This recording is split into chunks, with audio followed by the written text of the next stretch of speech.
जीवन में महत्वपूर्ण ये नहीं है कि आपकी उम्र क्या है, बल्कि ये महत्वपूर्ण है कि आपकी सोच किस उम्र की है। नमस्कार दोस्तों, आज के वीडियो में डिस्कस करेंगे हम 7 फरवरी के करंट अफेयर पे। देखिए, आज की वीडियो में टोटल हम 11 मोस्ट इंपॉर्टेंट करंट अफेयर चर्चा करेंगे और साथ में इनसे जुड़े जितने भी स्पेशल फैक्ट हैं उन पर पूरे डिटेल में चर्चा करेंगे।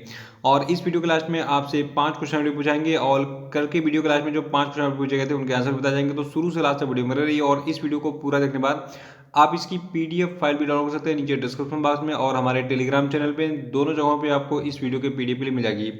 और अगर आप इस चैनल पर तो चैनल को भी सब्सक्राइब करके बेल आइकन प्रेस कर दीजिएगा और वीडियो को लाइक और शेयर भी कर दीजिएगा। तो चलिए शुरू करते हैं इस वीडियो को। देखिए, आज के करंट अफेयर का पहला प्रश्न है कि नवीनतम आंकड़ों के अनुसार वर्ष 2020 में डिजिटल बैंकिंग से संबंधित कितने लाख से अधिक साइबर अपराध की घटनाएं दर्ज की गई हैं। तो देखिए, अभी हाल ही में संसद में एक नया आंकड़ा प्रस्तुत किया गया 2020 का और इसमें बताया गया कि डिजिटल बैंकिंग से संबंधित 2020 में कुल 2,90,000 से अधिक घटनाएं हुई थी। देखिए, भारतीय कंप्यूटर आपातकालीन प्रतिक्रिया टीम जो है, इसके आंकड़ों के अनुसार वर्ष 2020 में डिजिटल बैंकिंग से संबंधित कुल 2,90,445 साइबर अपराध की घटनाएं हुई थी। और दूसरी ओर 2018 में की बात करें तो देखिए, 2018 में कुल 1,59,761 घटनाएं हुई और 2019 में जो है 2,46,514 घटनाएं हुई थी। यानी कि 2020 में ये घटनाएं बढ़ गई आपकी। ठीक है, ये कितनी हो गई? 2,90,445। देखिए, आप बता दूं, इन साइबर सुरक्षा घटनाओं में नेटवर्क स्कैनिंग और प्रोबिंग, वायरस, फिशिंग हमले जैसे और वेबसाइट हैकिंग शामिल है। तो इसको याद रखिएगा। और यहाँ पे जो आंकड़े मैंने बताए हैं 3 साल के, ठीक है। 2018 में कितने जो है साइबर अटैक हुए थे बैंकिंग से संबंधित? देखिए, डिजिटल बैंकिंग से संबंधित जो साइबर अटैक हुए थे ये हुए थे कुल 1,59,761। 2019 में ये हो गए 2,46,514 और 2020 में जो है 2,90,445 साइबर अपराध की घटनाएं हुई बैंकिंग से रिलेटेड, यानी डिजिटल बैंकिंग जो आप करते हैं तो उससे संबंधित। ठीक है। और आज का दूसरा प्रश्न है कि 6 फरवरी को भारत इंग्लैंड टेस्ट सीरीज के दौरान कौन अपने 100वें टेस्ट मैच में दोहरा शतक बनाने वाले पहले क्रिकेटर बन गए हैं। तो देखिए, क्रिकेट से संबंधित जो रिकॉर्ड्स बनते हैं, ठीक है, उनको मैं बहुत ही बारीकियों से बनाता हूँ क्योंकि बिल्कुल ऐसे ही फॉर्मेट एग्जाम में ये प्रश्न पूछ लिए जाते हैं। तो ध्यान सुनेगा। देखिए, अभी 6 फरवरी को यानी कि पिछले दिन की बात हो रही है, तो 6 फरवरी को भारत इंग्लैंड टेस्ट सीरीज जो चल रहा था इसके दौरान जो आपके इंग्लैंड के जो रूट हैं, जो कि इंग्लैंड क्रिकेट टीम के कप्तान भी हैं, ठीक है, तो इन्होंने अपने 100वें टेस्ट मैच के दौरान दोहरा शतक बनाया। ठीक है, और ये ऐसा करने वाले पहले क्रिकेटर बन गए हैं। देखिए, जो आपके जो रूट हैं, ठीक है, इन्होंने भारत के खिलाफ पहले टेस्ट के दूसरे दिन अपने 100वें टेस्ट में दोहरा शतक जड़ा है। ये टेस्ट मैच जो है वर्तमान में चेन्नई के M.A. चिदम्बरम स्टेडियम में खेला जा रहा है। देखिए, आपको तो इससे पहले एक रिकॉर्ड बना था। इससे पहले अपने 100वें टेस्ट में सर्वश्रेष्ठ स्कोर पाकिस्तान के पूर्व कप्तान इंजमाम उल हक का था। इंजमाम ने जो है भारत के खिलाफ 2005 में बेंगलुरु में खेले गए अपने 100वें टेस्ट मैच में 184 रन बनाया था। यानी कि ये दोहरा शतक नहीं बना पाए थे, 184 रन पे जो है ये आउट हो गए थे। लेकिन अभी हाल ही में जो आपके इंग्लैंड के क्रिकेट टीम के कैप्टन है जो रूट, इन्होंने अपने 100वें टेस्ट मैच में, देखिए, भारत इंग्लैंड टेस्ट सीरीज के दौरान अपने 100वें टेस्ट मैच में दोहरा शतक लगाया और ये ऐसा करने वाले पहले क्रिकेटर बन गए हैं। देखिए, एक खास बात और है, जो आपके जो रूट हैं तो इनका जो है इनके करियर का ये 5वां दोहरा शतक भी था। तीसरा प्रश्न कि हाल ही में अमेरिकी डिजिटल भुगतान समाधान प्रदाता पेपाल ने जो है किस तिथि से भारत के भीतर घरेलू भुगतान सेवाओं की पेशकश बंद करने की घोषणा की है। तो देखिए, ये तिथि आपकी है 1 अप्रैल 2021। याद रखिएगा, अमेरिका की एक डिजिटल भुगतान समाधान प्रदाता है पेपल। इसको बहुत सारे लोग यूज़ करते होंगे, बहुत सारे लोग नहीं यूज़ करते हैं। जिनको नहीं पता है आपको बता दूं, जैसे आप पेटीएम वगैरह यूज़ करते हैं, अमेजोन पे यूज़ करते हैं, उसी प्रकार आपका पेपल है। ठीक है, तो ये जो है फंड ट्रांसफर करने के काम आता है ये एप्लीकेशन। तो जो डिजिटल भुगतान समाधान प्रदाता पेपल है, ये अपनी घरेलू सेवाएं जो है भारत के भीतर बंद कर देगा। और पेपाल ने कहा कि ये अब जो है भारतीय व्यवसायों के लिए अधिक जो है अंतर्राष्ट्रीय बिक्री को सक्षम बनाने पर केंद्रित करेगा अपना ध्यान। यानी कि जो इंटरनेशनल फंड ट्रांसफर होंगे अब ये इसमें काम करेगा। ये जो है दुकानों पे जो है कस्टमर और ग्राहक के बीच में पैसे एक्सचेंज करने के लिए काम नहीं करेगा। देखिए, गौरतलब है कि जो आपका पेपाल है इसने वर्ष 2020 में 6 लाख से अधिक भारतीय व्यापारियों के लिए कुल $1.4 बिलियन अंतर्राष्ट्रीय बिक्री की प्रोसेसिंग की थी। और पेपाल की बात करें तो देखिए, इसकी स्थापना दिसंबर 1998 में की गई थी। इसके CEO हैं वर्तमान में डैन सुलमान और इसकी स्थापना जो है एलन मस्क, पीटर थैल और मैक्स लेवचिन और केन हॉरे और ल्यूक नोस्क और यू पेन ने की थी। तो इतने लोगों ने मिलकर जो है इसकी स्थापना की थी और ये इंटरनेशनल लेवल पे यूज़ किया जाने वाला एकमात्र एप्लीकेशन है। इसकी काफ़ी डिमांड है, इसलिए जो है ये अपनी घरेलू सेवाएं बंद करेगा और अंतर्राष्ट्रीय भुगतान सेवाओं पर जो है ये भारत में ध्यान देगा। 14 प्रश्न है कि 6 फरवरी को असम में किस स्थान पर चाह बगीचा धन पुरस्कार मेला के तीसरे चरण का आयोजन किया गया। तो देखिए 6 फरवरी को जो है जो आपका असम राज्य का गुवाहाटी है वहाँ पर जो है चाह बगीचा धन पुरस्कार मेला के तीसरे चरण का आयोजन किया गया था। और देखिए इस इवेंट के दौरान जो असम की सरकार है ये चाह बगीचा धन पुरस्कार योजना के तहत जो चाय बागान क्षेत्र हैं उनसे संबंधित लगभग 7.5 लाख लोगों को इसने जो है 3,000 रुपए की वित्तीय सहायता प्रदान की। देखिए चाय बहुत जगह देखिए चाय जो होता है ठीक है आप तो चाय बोलते हैं लेकिन इसको कई लोग जो है जो कभी वगैरह होते हैं इसको कहते हैं चाय नहीं ये चाह है ठीक है इसके बिना आप रह नहीं सकते तो आप इसको हमेशा चाहते रहते हैं तो इसलिए चाह बगीचा धन पुरस्कार योजना इसको नाम दिया गया है। तो कई सारे जगहों पे अलग अलग नाम होते हैं बहुत सारे अंग्रेज जो होते हैं मतलब हिंदुस्तानी अंग्रेज जो टी बोलते हैं mom please give me a cup of T तो वो खैर दूसरी बात है लेकिन लोग चाय ही बोलते हैं प्यार से और ये अब चाह बन गई है लोगों की सवेरे उठते ही चाय चाहिए। तो यहाँ पे बात हो रही है चाह बगीचा धन पुरस्कार योजना की ये असम राज्य सरकार की योजना है और अभी हाल ही में असम के गुवाहाटी में चाह बगीचा धन पुरस्कार मेला का तीसरा चरण जो है ये आयोजित हुआ था। वहाँ पर चाय बागान के क्षेत्र में काम करने वाले लगभग 7.5 लाख लोगों को जो है 3,000 रुपये की वित्तीय सहायता प्रदान की गई। और देखिए असम की राज्य सरकार के द्वारा वित्तीय वर्ष 2017-18 में इस चाह बगीचा धन पुरस्कार योजना को शुरू किया गया था तो इसको याद रखिएगा। और असम के बारे में जान लीजिए देखिए असम की कैपिटल दिसपुर है, असम के मुख्यमंत्री सर्बानंद सोनोवाल हैं और असम की जनसंख्या है 3.09 करोड़। और पांचवा प्रश्न है कि राष्ट्रीय बागवानी मेला किस तिथि को आयोजित किया गया।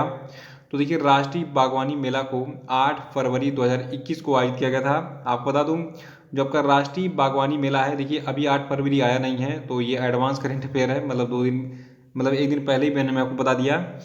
देखिए जो आपका ये 8 फरवरी 2021 को आयोजित होने वाला राष्ट्रीय बागवानी मेला है ठीक है इसका जो आयोजन है ये किया जाएगा भारतीय बागवानी अनुसंधान संस्थान परिसर में। ये कहाँ पर स्थित है मैं भी आपको बताऊंगा तो अभी प्लीज याद रखिएगा भारतीय बागवानी अनुसंधान संस्थान में 8 फरवरी 2021 को राष्ट्रीय बागवानी मेला का आयोजन किया जाएगा। इसकी थीम रहेगी स्टार्टअप और स्टैंडअप इंडिया के लिए बागवानी। और देखिए इस मेले का जो आयोजन है ये भारतीय कृषि अनुसंधान परिषद और भारतीय बागवानी अनुसंधान संस्थान के द्वारा मिलकर किया जाएगा।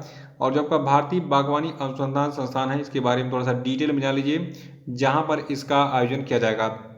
देखिए जो आपका भारतीय बागवानी अनुसंधान संस्थान है ये बागवानी के विभिन्न पहलुओं पर बुनियादी रणनीतिक अग्रिम और अनुप्रयुक्त अनुसंधान करने में कार्यरत है। इसका मुख्यालय आपका कर्नाटक के बेंगलुरु में है। अगर एग्जाम में पूछा जाए कि भारतीय बागवानी अनुसंधान संस्थान कहाँ पर स्थित है तो ये स्थित है कर्नाटक के बेंगलुरु में। और ये संस्थान जो ये भारतीय कृषि अनुसंधान परिषद यानी ये Indian council of agricultural research की सब्सिडरी है यानी कि इसकी एक शाखा है और ये कृषि मंत्रालय के नोडल प्रमुख के तहत काम करता है। तो ये डिटेल्स है भारतीय बागवानी अनुसंधान संस्थान के बारे में। इसके बारे में जो मैंने चीज़ें बताई हैं कि इसका मुख्यालय कहाँ पर स्थित है या आपका स्थित है कहाँ पे कर्नाटक के बेंगलुरु में, इसको याद रखिएगा। और देखिए आप जो है जितने भी मंथली करंट अफेयर के पीडीएफ हैं ईयरली करंट अफेयर के पीडीएफ हैं उन सभी को डाउनलोड कर सकते हैं। नीचे डिस्क्रिप्शन बॉक्स में सबकी लिंक दी गई है। बहुत सारे लोग पीडीएफ पे शौकीन होते हैं लेकिन 99% लोग जो है वो वीडियो देख के ही काम चलाते हैं। तो वीडियो देखना काफ़ी अच्छा भी होता है क्योंकि ये देखिए ऑडियो विजुअल जो है ये दिमाग में जल्दी फिट होता है यानी कि किसी चीज़ को देखकर आप सुन भी रहे हैं और इससे जो है सीखने की कैपेसिटी आपकी बढ़ जाती है तो ये देर तक याद रहता है। तो वीडियो को पूरा देखा कीजिए, पीडीएफ के भरोसे मत रहा कीजिए लेकिन पीडीएफ भी जरूरी है रिवीजन करने के लिए तो उसको आप डाउनलोड कर सकते हैं अगर आपकी इच्छा हो। छठा प्रश्न है कि भारत और यूरोपीय संघ के बीच व्यापार और निवेश पर पहली उच्च स्तरीय वार्ता किस तिथि को आयोजित की गई। तो देखिए ये तिथि आपकी रही 5 फरवरी 2021। और सवाल ये उठता है कि इस बैठक की अध्यक्षता किसने की। तो देखिए यूरोपीय संघ की तरफ से जो है यूरोपीय संघ के जो कार्यकारी उपाध्यक्ष और व्यापार आयुक्त हैं जिनका नाम है वाल्डिस डोम्ब्रोस्किस और जो भारत है भारत की तरफ से इसकी अध्यक्षता की भारत के वाणिज्य और उद्योग मंत्री जिनका नाम है पीयूष गोयल, इन दोनों ने, ठीक है। और आपको बता दूं भारत यूरोपीय संघ की जो पहली उच्च स्तरीय वार्ता थी ये 15वें भारत यूरोपीय संघ के नेताओं के शिखर सम्मेलन का परिणाम था जो कि जुलाई 2020 में आयोजित किया गया था।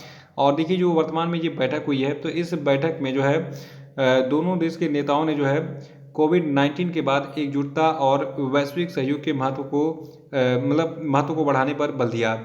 तो इसको याद रखिएगा। सबसे पहले डेट याद रखना है। अभी हाल ही में जो है भारत और यूरोपीय संघ के बीच में व्यापार और निवेश पर पहली उच्च स्तरीय वार्ता जो है ये आयोजित की गई थी 5 फरवरी 2021 को। सातवां कि हाल ही में किस देश ने दुनिया का पहला ऊर्जा द्वीप बनाए जाने की घोषणा की? तो देखिए, दुनिया का जो पहला ऊर्जा द्वीप है ये आपका बनाया जाएगा डेनमार्क में। और आपको बता दूं, जो डेनमार्क की सरकार है इसने अभी हाल ही में उत्तरी सागर में दुनिया के पहले ऊर्जा द्वीप के निर्माण के लिए एक परियोजना को मंजूरी दी है, जो कि यूरोपीय देशों में 3 मिलियन घरों की बिजली आवश्यकताओं को पूरा करने के लिए पर्याप्त हरित ऊर्जा का उत्पादन और भंडारण करेगी। और इसका जो आपका ये विशालकाय द्वीप जो है, ठीक है, तो इस विशालकाय द्वीप का जो आकार होगा, देखिए इसका जो आकार है यहाँ पे फोटो में आपको दिख ही रहा है, ठीक है, ये बिल्कुल ऐसा दिखेगा। और इसका जो आकार होगा ये कुल जो है 18 फुटबॉल पिचों यानी कि लगभग 1,20,000 वर्ग मीटर जितना बड़ा होगा। तो ये कुछ इस प्रकार से दिखेगा। और डेनमार्क की बात करें जहाँ पर दुनिया का पहला ऊर्जा द्वीप बना जाएगा, तो देखिए डेनमार्क जो है इसकी राजधानी कोपेनहेगन है और इसकी मुद्रा है डेनिश क्रोन। आठवां प्रश्न है कि हाल ही में दिल्ली के मुख्यमंत्री अरविंद केजरीवाल ने किस पर्पज से स्विच दिल्ली अभियान शुरू किया? तो देखिए, जो आपका स्विच दिल्ली अभियान है ये बहुत ही महत्वपूर्ण है और इसको याद रखना है आपको। देखिए, दिल्ली में इलेक्ट्रिक वाहनों को बढ़ावा देने के लिए दिल्ली के मुख्यमंत्री अरविंद केजरीवाल ने स्विच दिल्ली अभियान शुरू किया है। और इस अभियान को बढ़ावा देने के लिए उन्होंने और क्या क्या किया था? देखिए, स्विच दिल्ली अभियान में जो है इलेक्ट्रिक वाहनों के लाभों के बारे में जागरूकता पैदा किया जाएगा कि भैया इलेक्ट्रिक वाहन यूज करो, इससे आपको जो है क्या होगा, सबसे पहले तो दिल्ली पॉल्यूटेड होने से बचेगी क्योंकि कार्बन का इमिशन कम होगा। और देखिए, इससे पहले जो है जो अपनी इलेक्ट्रिक वाहन नीति है इसके लिए दिल्ली सरकार ने दिल्ली में जो है रोड टैक्स और पंजीकरण शुल्क माफ कर दिया था इलेक्ट्रिक वाहनों के लिए। और इसके अलावा इलेक्ट्रिक 2 पहिया और 4 पहिया वाहनों की खरीद पर व्यापक सब्सिडी योजना भी इन्होंने बनाई थी। तो ये काफ़ी अच्छी पहल है, काबिल तारीफ है। अगर लोग इलेक्ट्रिक वाहन यूज़ करने लगे तो काफ़ी सुधार हो सकता है दिल्ली में प्रदूषण की समस्या में। और नवा प्रश्न है कि आरबीआई ने फाइनेंशियल ईयर 2022 के लिए भारत की जीडीपी वृद्धि दर कितने प्रतिशत रहने का अनुमान जताया है? तो देखिए, आरबीआई ने फाइनेंशियल ईयर 2022 के लिए जो है भारत की जीडीपी वृद्धि दर कुल 10.5% रहने का अनुमान जताया है। और जो भारतीय रिजर्व बैंक यानी कि रिजर्व बैंक ऑफ इंडिया है, देखिए इसका मुख्यालय आपका मुंबई में है। इसकी स्थापना अंग्रेजों के ज़माने में की गई थी। और इसके जो वर्तमान में गवर्नर हैं ये आपके हैं शक्तिकांत दास, और क्रम से शक्तिकांत दास 25वें गवर्नर हैं आरबीआई के। 10वां प्रश्न की हाल ही में किस स्थिति को महिला जननांग विकृति पूर्ण असहिष्णुता उन्मूलन हेतु अंतर्राष्ट्रीय दिवस मनाया गया? तो देखिए, जो महिला जननांग विकृति पूर्ण असहिष्णुता उन्मूलन हेतु अंतर्राष्ट्रीय दिवस है ये 6 फरवरी को मनाया गया है। और इसकी थीम रही इस साल no time for global inaction unite fund and act to end female genital mutilation. और देखिए, जो आपका महिला जननांग विकृति होता है ये क्या चीज़ होता है, इसको थोड़ा सा हम सरल शब्दों में जानेंगे क्योंकि हमारे लिए बहुत जरूरी है। देखिए, जो आपका महिला जननांग विकृति है इसमें गैर चिकित्सा कारणों से महिला जननांग को बदलना या फिर घायल करना शामिल है।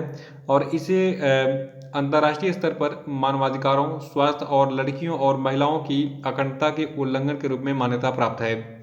देखिए, जो महिला जननांग विकृति है इससे पीड़ित जो लड़कियां होती हैं इनको गंभीर दर्द, अत्यधिक रक्तस्राव, संक्रमण और यूरिन पास करने में कठिनाई जैसे अल्पकालिक जटिलताओं का सामना करना पड़ता है। और साथ ही उनके यौन और प्रजनन स्वास्थ्य और मानसिक स्वास्थ्य के लिए दीर्घकालिक परिणाम भी होते हैं। तो ये महिला जननांग विकृति है, इसके बारे में ये शॉर्ट में अपने दिमाग में बनाए रखिएगा। 11वां की हाल ही में किस बैंक ने बच्चों के लिए फेड फर्स्ट बचत खाता योजना शुरू की है? तो देखिए, इस फेड फर्स्ट बचत खाता योजना को शुरू किया गया है फेडरल बैंक के द्वारा। आप यहाँ पे फेड शब्द से जो है इसका अनुमान लगा सकते हैं कौन सा बैंक है, ठीक है। तो फेड फर्स्ट बचत खाता योजना को शुरू किया है फेडरल बैंक ने। और जो आपका ये फेड फर्स्ट बचत खाता योजना है, तो देखिए ये खाता जो है बच्चों को स्वस्थ बचत और खर्च करने की आदतें विकसित करने में मदद करता है, जिससे उन्हें बचत, खर्च और कमाने की स्वतंत्रता मिलती है। देखिए, पहले ज़माने में क्या होता था, हम बचत कैसे करते थे, एक मिट्टी का गुल्लक लाते थे, तो उसमें एक ऐसा छेद होता था, उसमें जो है हम 1-1 रुपये, 5-5 रुपये, 2-2 रुपये जो भी मिलते थे हमें उसमें इकट्ठा करते रहते थे। बाद में अगर हमें क्रिकेट का बल्ला खरीदना है तो इसको हम गुल्लक को तोड़ते थे और जाते थे क्रिकेट का बैट लेके जाते थे। तो ऐसे अपना हम ऐसी अपनी सेविंग करते थे और ऐसे अपनी ज़रूरतों को हम पूरा करते थे उस समय। देखिए फेडरल बैंक की बात हम करें तो फेडरल बैंक के जो एमडी और सीईओ इनका नाम है श्याम श्रीनिवासन, और फेडरल बैंक का मुख्यालय आपका है अलुवा केरल में, तो इसको याद रखिएगा। तो ये थे आपके आज के सभी महत्वपूर्ण करंट अफेयर, और अब हम बात करेंगे आज के सभी क्वेश्चन अपडेट पे। देखिए आज क्वेश्चन अपडेट का पहला प्रश्न है कि निम्नलिखित में से कौन भारत का पहला कोरोना मुक्त केंद्र शासित प्रदेश बन गया है, इसका आंसर बताइए। दूसरा कि हाल ही में किसे केंद्रीय जांच ब्यूरो के अंतरिम निदेशक के रूप में नियुक्त किया गया है, आंसर बताइए। और दूसरा कि हाल ही में किस देश ने परमाणु क्षमता से लैस सतह से सतह पर मार करने वाली बैलिस्टिक मिसाइल गजनवी का सफल परीक्षण किया, बताइए। चौथा कि किस मंत्रालय ने हाल ही में गोवर्धन योजना पर एक एकीकृत पोर्टल की शुरुआत की है, बताइए। और पांचवा कि हाल ही में किस प्रसिद्ध इतिहासकार का 81 वर्ष की उम्र में निधन हो गया, उत्तर बताइए। और अब हम बात करेंगे कल के जितने भी क्वेश्चन हुए थे उनके सही उत्तर क्या क्या है। देखिए क्वेश्चन का पहला प्रश्न था कि हाल ही में कौन दोबारा बॉक्सिंग फेडरेशन ऑफ इंडिया के अध्यक्ष बने हैं, तो देखिए इनका नाम अजय सिंह है। और दूसरा था कि अंतर्राष्ट्रीय मानव बंधुत्व दिवस कब मनाया गया, तो ये मनाया गया है 4 फरवरी को। और तीसरा था कि विश्व कैंसर दिवस किस तिथि को मनाया जाता है, तो देखिए इसको भी 4 फरवरी को ही मनाते हैं। और चौथा था कि अमेजोन के नए सीईओ कौन बने हैं, तो देखिए इनका नाम है एनडी जोशी। और पांचवा प्रश्न था कि हाल ही में किस देश के तेज गेंदबाज अशोक डिंडा ने क्रिकेट के सभी प्रारूपों से संन्यास ले लिया, तो देखिए अशोक डिंडा जो है ये भारत के क्रिकेटर थे।